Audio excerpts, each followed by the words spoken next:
അപ്പൊ കഴിഞ്ഞ പാർട്ടിൽ നമ്മൾ ചെക്ക് ചെയ്തത് ഷെയ്ഖ് ഹസീന ഒരു ഡിക്റ്റേറ്റർ ആണോ അതോ അല്ലയോ എന്നുള്ളതാണ്. അടുത്ത പാർട്ടിൽ നമ്മൾ ഡിസ്കസ് ചെയ്യാൻ പോകുന്നത് കോർ ഏരിയ ആണ്. ബംഗ്ലാദേശിൽ ഇപ്പൊ എന്താണ് സംഭവിക്കുന്നത്? What is the reason for the current crisis? എന്തുകൊണ്ട് ഷെയ്ഖ് ഹസീന ബംഗ്ലാദേശിൽ വിടേണ്ടി വന്നു? ഓക്കെ, അപ്പൊ നിങ്ങളെല്ലാം വായിച്ചിട്ടുണ്ടാവും ഈ ഒരു സ്റ്റുഡന്റ് മൂവ്മെന്റ് ഇതിന്റെ basic objective was to eliminate quota system. ബംഗ്ലാദേശിൽ റിസർവേഷൻ ഉണ്ടായിരുന്നു, they had a quota system. ഇതിനെതിരെയായിരുന്നു കുട്ടികൾ പ്രതിഷേധിച്ചുകൊണ്ടിരുന്നത്. അപ്പൊ നമുക്ക് ഈ കോട്ട സിസ്റ്റത്തിന്റെ ഒരു ഒറിജിനെ പറ്റി നമുക്കൊരു അറിവുണ്ടാവണം. Will try to understand that. Okay, അപ്പൊ ബംഗ്ലാദേശിൽ കോട്ട സിസ്റ്റം വരുന്നത് 1972 Bangladeshi civil service quota introduced. അപ്പൊ ആർക്കൊക്കെയാണ് ഈ കോട്ട ബെനിഫിറ്റ്സ് കിട്ടുന്നത് നമുക്ക് നോക്കാം. 30% കോട്ട ആർക്കുണ്ടാവും? ഫ്രീഡം ഫൈറ്റേഴ്സ്, സ്വാതന്ത്ര്യത്തിന് വേണ്ടി പോരാടിയവർക്ക് 30%.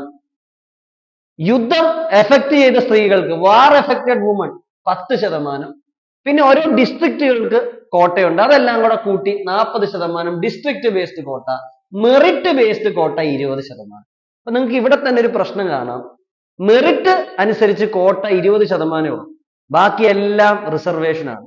ഓബിയസ്ലി മെറിറ്റ് ബേസ്ഡ് റിസർവേഷൻ അല്ല നടക്കുന്നത്, അല്ലെങ്കിൽ മെറിറ്റ് ബേസ്ഡ് അഡ്മിഷനും കാര്യങ്ങളും അല്ല നടക്കുന്നത്. എങ്ങനെയാണ്? റിസർവേഷൻ ആണ് നടക്കുന്നത്, കോട്ട സിസ്റ്റം ആണ് നടക്കുന്നത്. അപ്പൊ അത് ഓബിയസ്ലി ജനറൽ ക്ലാസ്, ഈ റിസർവേഷനിലൊന്നും പെടാത്ത, കോട്ടയിൽ പെടാത്ത ആൾക്കാർക്ക് ഒരു ബുദ്ധിമുട്ടായിട്ട് തോന്നും. ഇപ്പൊ നമ്മളും പലരും ഇത് അനുഭവിക്കുന്നവരായിരിക്കാം, പലർക്കും ഇതിനെതിരെ അഭിപ്രായം ഉണ്ടാവും ഇവിടുത്തെ കോട്ട സിസ്റ്റത്തിന്. ഓക്കെ, ഇനി 1976 എന്ത് ചെയ്തു? ഈ ഡിസ്ട്രിക്ട് കോട്ട 40% ഒന്നും വേണ്ട, അത് കുറച്ച് കളയാന്ന് പറഞ്ഞ് 20% ആക്കി. അപ്പൊ ഇതിനൊരു ഗുണമുണ്ടായി, മെറിറ്റ് അനുസരിച്ചുള്ള കോട്ട system, merit system it is around 40%.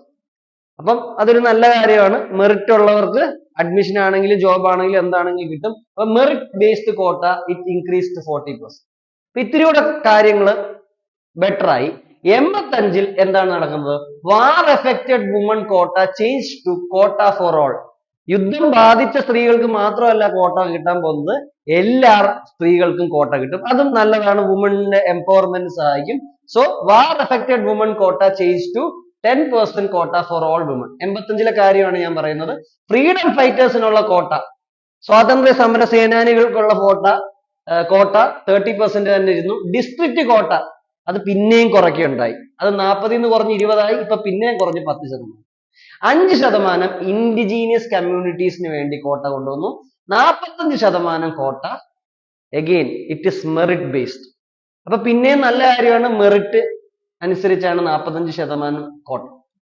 Okay, അപ്പൊ ആൾക്കാരുടെ ആ ഗ്രീവൻസ് കുറച്ചൊക്കെ കുറഞ്ഞു എന്നാലും ഉണ്ട്.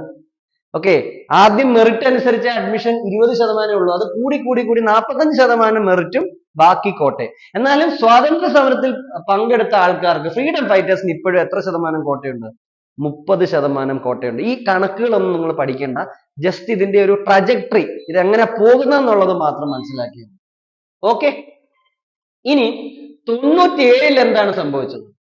ഈ കോട്ട ഫ്രീഡം ഫൈറ്റേഴ്സിന് മാത്രമല്ല കിട്ടാൻ പോകുന്നത്, അവരുടെ മക്കൾക്ക് കിട്ടും. കോട്ട എക്സ്റ്റെൻഡഡ് ടു ഫ്രീഡം ഫൈറ്റേഴ്സ്. ഈ സമയത്ത് ആരെ ഭരിക്കുന്നതെന്നൊന്ന് ചിന്തിച്ചു പോകും.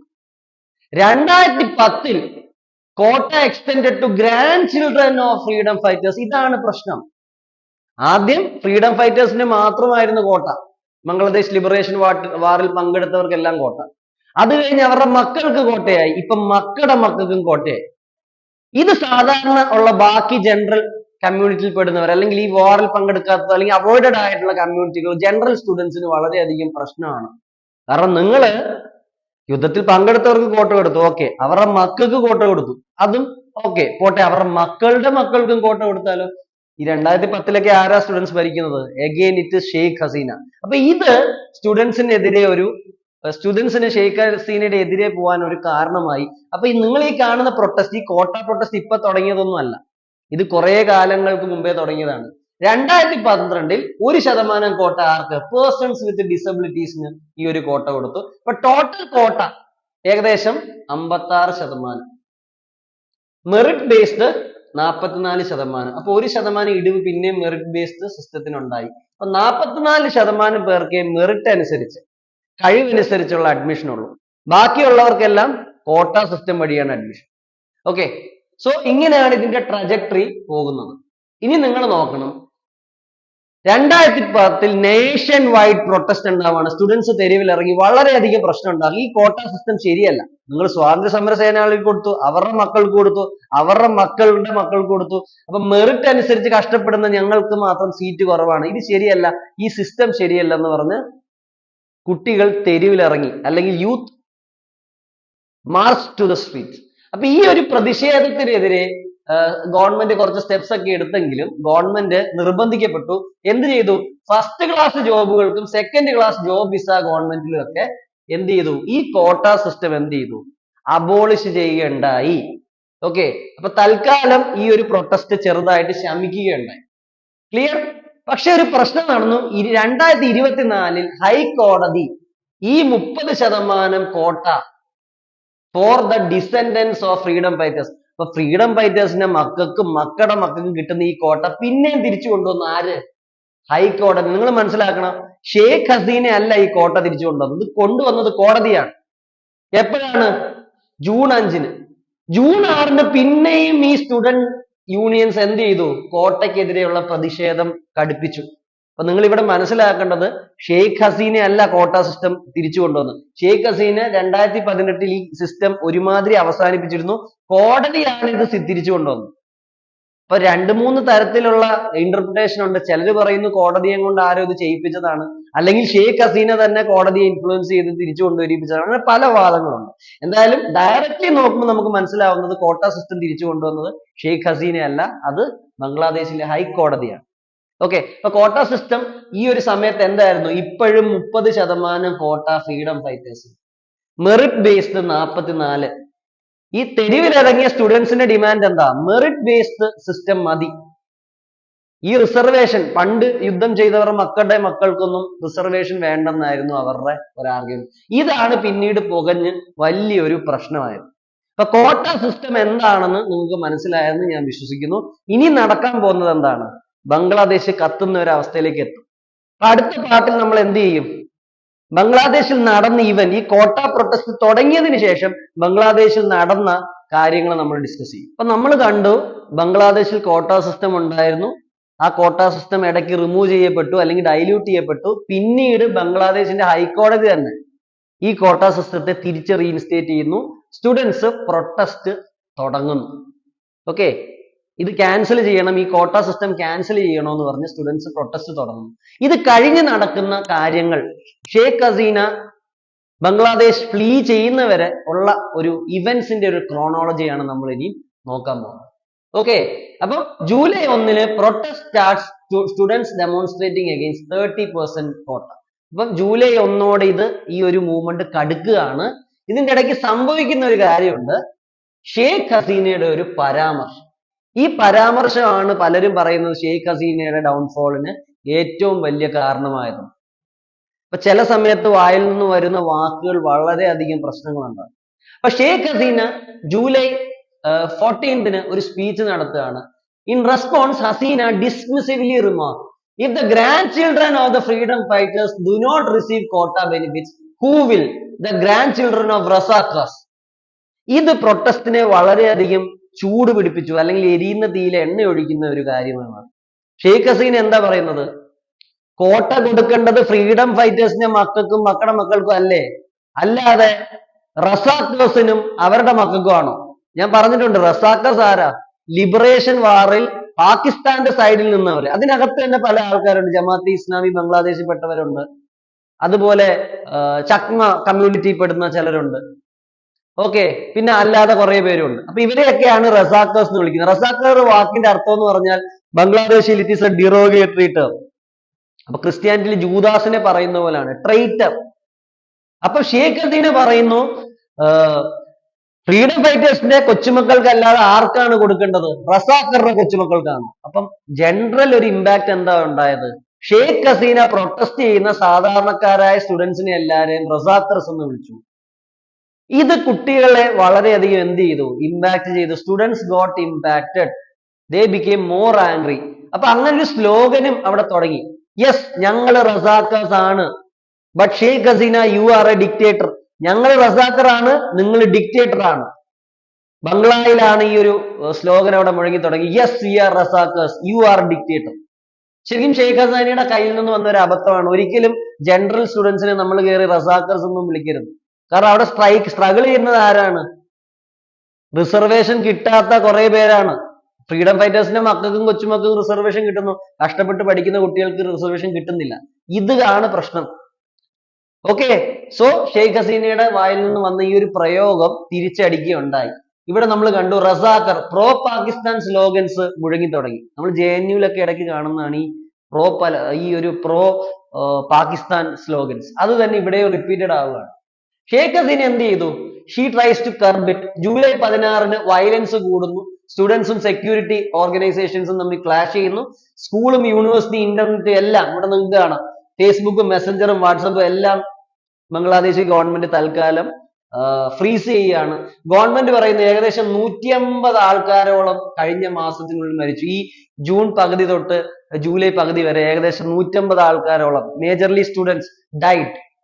ഓക്കെ, അതോറിറ്റീസ് ടിയർ ഗ്യാസ് ഉപയോഗിച്ചു, റബ്ബർ ബുള്ളറ്റ്സ് ഉപയോഗിച്ചു, കർഫ്യൂ വെച്ചു, ചിലയിടത്ത് ഷൂട്ട് അറ്റ് സൈറ്റ് ഓർഡർ കൊടുത്തു. ആകെ അരിഷ്ടതാവസ്ഥയാണ്. ഓക്കെ, ഇനി ജൂലൈ 17 ഒരു പോലീസ് ക്ലാഷ് നടക്കുന്നു. ഒരു ആബ്സെന്റി ഫൂണൽസ്. ഇവിടെ നിങ്ങൾക്ക് മനസ്സിലാവാം ഈ ഒരു ക്ലാഷിൽ മരിച്ച കുട്ടികളുടെയും ആൾക്കാരുടെയും മൃതശരീരമാണ്.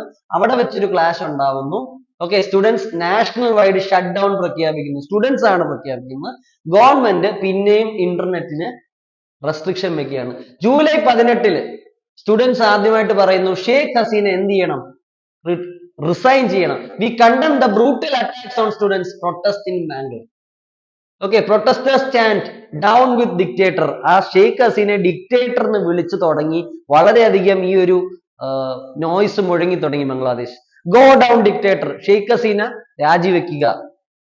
ഷീസ് എ ഡിക്റ്റേറ്റർ, ഏകാധിപതിയാണ്, രാജിവെക്കാൻ ഈ സ്റ്റുഡൻസ് ഡിമാൻഡ് ചെയ്ത് നോക്കി. ബംഗ്ലാദേശിൽ ടെലിവിഷനും ഗവൺമെന്റ് ബിൽഡിങ്ങുകളും എല്ലാം കത്തിച്ചു തുടങ്ങി. സോ നമുക്ക് കാണാം ഈ പ്രൊട്ടസ്റ്റ് വൈഡ് സ്കെയിലിലാവുന്നു, മരണങ്ങൾ സംഭവിക്കുന്നു, ഗവൺമെന്റ് കർഫ്യൂ പ്രഖ്യാപിക്കുന്നു, സോഷ്യൽ മീഡിയ ബാൻ ചെയ്യുന്നു, ഗവൺമെന്റ് ബിൽഡിങ്ങുകൾക്ക് തീ വെക്കുന്നു. This is all happening. Okay, ഇനി ജൂലൈ 19 ഗവൺമെന്റ് ചില സ്ഥലത്ത് ഷൂട്ട് അറ്റ് സൈറ്റ് ഓർഡർ വരുന്നു, കർഫ്യൂ പ്രഖ്യാപിക്കുന്നു. പക്ഷെ സ്റ്റുഡൻസ് എന്ത് ചെയ്തു? ഈ കർഫ്യൂ അവര് സ്വീകരിക്കുന്നില്ല. കർഫ്യൂ ബ്രേക്ക് ചെയ്തും അവരെവിടെ ചെയ്യില്ലാണ്? സ്ട്രീറ്റിലേക്ക് ചെല്ലുകയാണ്. അപ്പം things are getting more and more violent.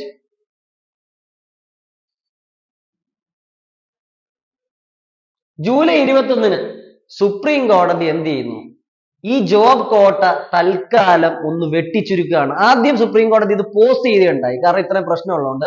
നിങ്ങൾ ശ്രദ്ധിക്കേണ്ട ഒരു കാര്യമുണ്ട്, പുതിയ റൂളിംഗ് അനുസരിച്ച് 30% കോട്ട ഉണ്ടായിരുന്നു ഫ്രീഡം ഫൈറ്റേഴ്സിനും വെറ്ററൻസിനും. അത് ചുരുക്കി വെറും 5% ഓക്കെ, 93% ജോബ്സും ഇനി എങ്ങനെ ആയിരിക്കും? മെറിറ്റ് ബേസ്ഡ് ആയിരിക്കും.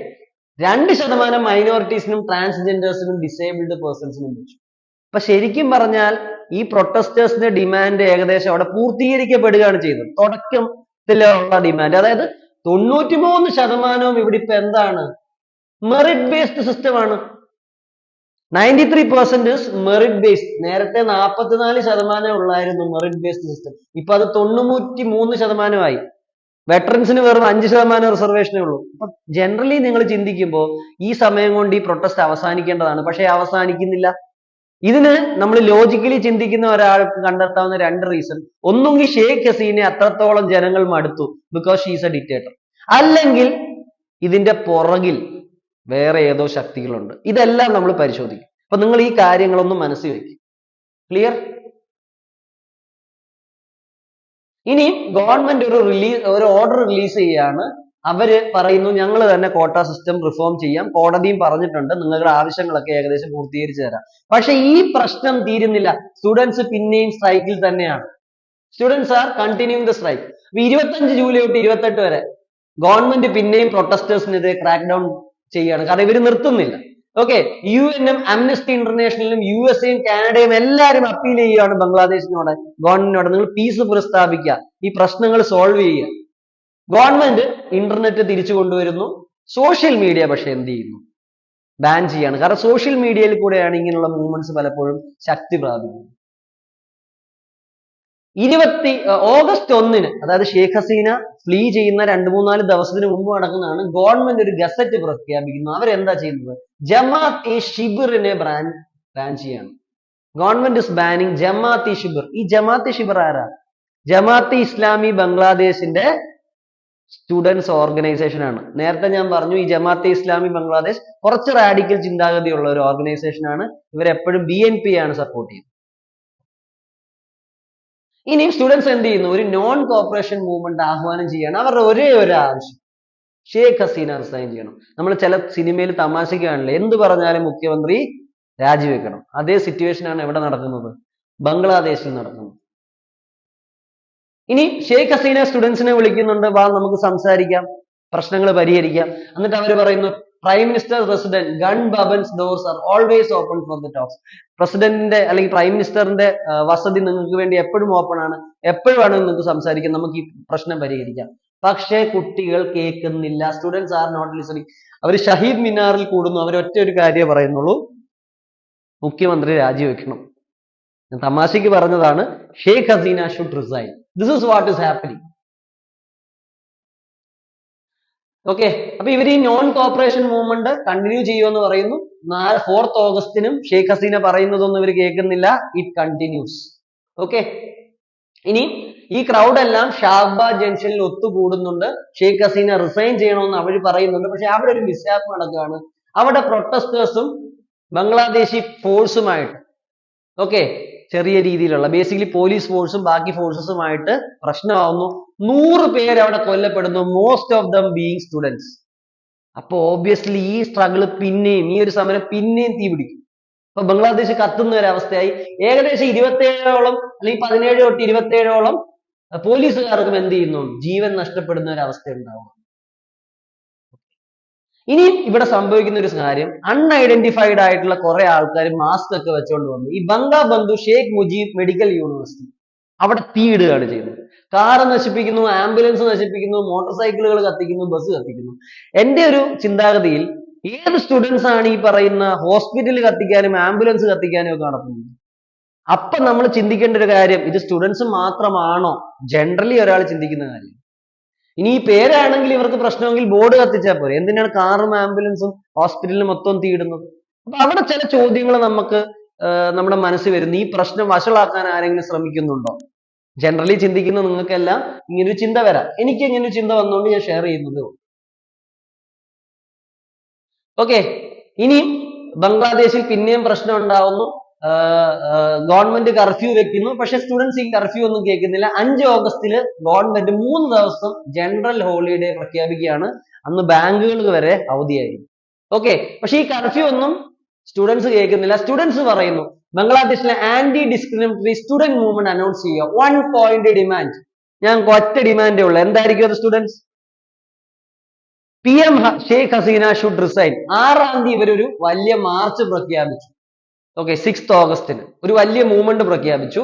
ഓക്കെ, അതിന്റെ ഇടയ്ക്ക് ബംഗ്ലാദേശിലെ യൂണിവേഴ്സിറ്റിയിലെ ടീച്ചേഴ്സ് നെറ്റ്വർക്ക്, ടീച്ചേഴ്സ് ഗ്രൂപ്പുകൾ പറഞ്ഞു തൽക്കാലം ഷെയ്ഖ് ഹസീന മാറി ഇവിടെ ഒരു കെയർ ടേക്കർ ഗവൺമെന്റ് വരണം. അതിൽ ആരൊക്കെ വേണം? ടീച്ചേഴ്സ് വേണം, ജഡ്ജസ് വേണം, ലോയേഴ്സ് വേണം, സിവിൽ സൊസൈറ്റി വേണം. ഇവരെല്ലാം ചേർന്ന് ഒരു കെയർ ടേക്കർ ഗവൺമെന്റിന്റെ ആവശ്യം ഉന്നയിച്ച് അവിടുത്തെ ടീച്ചേഴ്സും നിലവിൽ വരുന്നു. അപ്പൊ എല്ലാവരും ഷെയ്ഖ് ഹസീനയ്ക്ക് എതിരായ ഒരു അവസ്ഥ. ഓക്കെ, ഇനി നമ്മൾ പറഞ്ഞു 6-ാം തീയതിയാണ് ഇവർ വലിയ നോൺ കോപ്പറേഷൻ മൂവ്മെന്റ് അല്ലെങ്കിൽ മാർച്ച് പ്ലാൻ ചെയ്തത്. പക്ഷേ ഈ സ്റ്റുഡൻസ് വിങ്ങിന്റെ കോർഡിനേറ്റർ ആയ മുഹമ്മദ് മഹദി ഹസൻ പറയുന്നു, നമുക്കൊരു കാര്യം ചെയ്യാം, 6-ാം തീയതി വരെ ഒന്നും വെയിറ്റ് ചെയ്യണ്ട, 5-ാം തീയതി തന്നെ നമുക്ക് പോവാം. I am inviting all students to the country to travel towards Dhaka. രാജ്യം മൊത്തമുള്ള സ്റ്റുഡൻസിനെ ഞാൻ ഇൻവൈറ്റ് ചെയ്യുന്നു, നമുക്ക് ധാക്കയിലേക്ക് പോവാം. അപ്പൊ സമരം മൂർച്ഛിച്ചു. ഓക്കെ, അപ്പൊ ഇതിന്റെ ഇടയ്ക്ക് പിന്നെയും കുറെ സ്റ്റുഡൻസ് മർഡർ ചെയ്യപ്പെടുന്നു, പോലീസ് ഓഫീഷ്യൽസ് മർഡർ ചെയ്യപ്പെടുന്നു. നിങ്ങൾ പിന്നെ കാണുന്ന ഇതാണ്.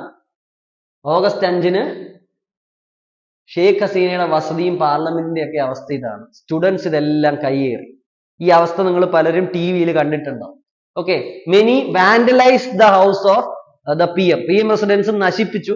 അതുപോലെ തന്നെ ബംഗ്ലാദേശ് പാർലമെന്റിന്റെ അവസ്ഥ ഇത് തന്നെയാണ്.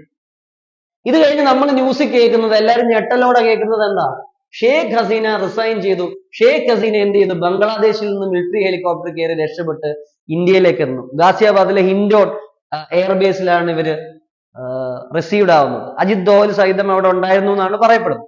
So Sheikh Hasina is in India, she has resigned. Okay, അതിനുശേഷം നമ്മൾ കാണുന്നത് വക്കറുസ്സർമാനെയാണ്, ബംഗ്ലാദേശിന്റെ മിലിറ്ററി ചീഫ്. ഇദ്ദേഹം പറയുന്നത് എന്താണ്? ഷെയ്ഖ് ഹസീന റിസൈൻ ചെയ്തു, ഇപ്പം ഇനിയും ആർമിയുടെ കൺട്രോളിലാണ് കാര്യങ്ങൾ, ജനങ്ങള് പ്രോപ്പറായിട്ട് ഇരിക്കണം, ആർമി എന്നും ജനങ്ങളുടെ കൂടെയാണ്.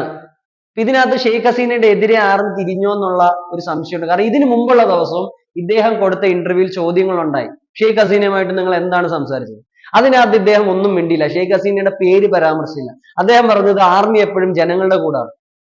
ഇതിന് തൊട്ടുള്ള ദിവസം പല ആർമി ഓഫീസേഴ്സും ആർമിയോടെ പറഞ്ഞു നിങ്ങൾ തിരിച്ചു പോരെ, സ്റ്റുഡൻസിനെ ഒന്നും ചെയ്യരുത്.